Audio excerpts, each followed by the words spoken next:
Dr. Sean Roberts, siz Uyg'urlar qarshi ilib berilayotgan irqiy qirg'inchilikni keng doirada xotirlagan ziyolining biri.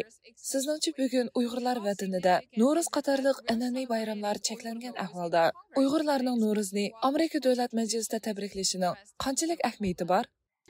I think it is very significant. I think it's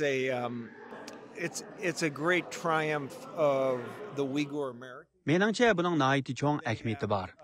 Bu Amerikadagi Uyg'ur jamoatining cho'ng g'alabasi.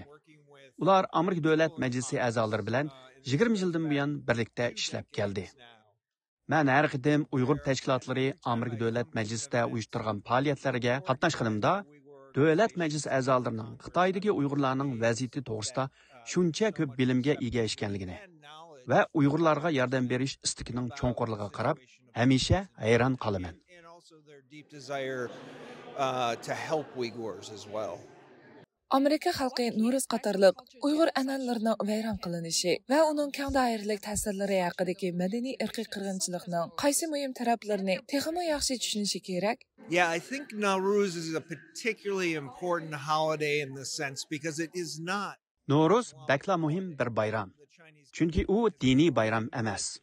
Xitoy hukumati Uyg'ur vatanidagi Uyg'urlarga qaratgan zulmini faqat islomiy asabiylikka qarshi turish uchun elib berayotganligini jakolib kelgan edi. Amaliyotda Navro'z bo'lsa asrlar bo'yi davomlashib kelgan va islomning Uyg'ur vataniga yetib kelishdan burungi bir bayramdir. Shunga u nihoyatda muhim.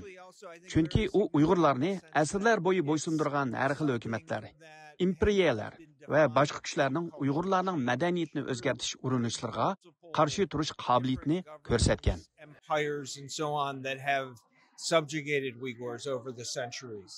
Erkin Asiya radiosi Uyg'ur bilimi Xitoyning Uyg'ur xalqiga qarshi ilib borgan qabiy jinoyatlarni fosh qilishda halqaliq rol o'ynadi. Bu ahvol tunji Trump hukumatining Xitoyning Uyg'urlar qarshi irqiy qirg'inchilik va insoniyatga qarshi jinoyat ilib beryotidi degan qarorini ilishiga turtki bo'ldi.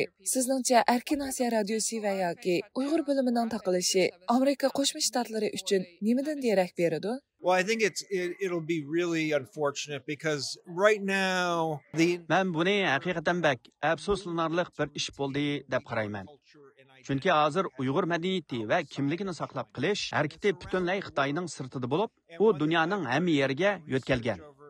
Men o'tganki 10 yildan ortiq tadqiqotimda shuni bayqadimki, Erkin Asiya radiosi Uyg'ur bilimi butun dunyodagi Uyg'urlar uchun, O'rta Osiyo, Turkiya, Avstraliya ve Yevropa'daki Uygurlar üçünmü xuddi bir davlatlik radio ve davlatlik xabar agentligiga aylangan. Şuna bunu yo'qotish bütün Uygur xalqiga nihoyatda og'ir zarba bo'ladi deb o'ylayman. A very difficult blow to the Uyghur people as a whole. Bu suhbatni qabul qilganingiz uchun ko'p rahmat. Sizga rahmat.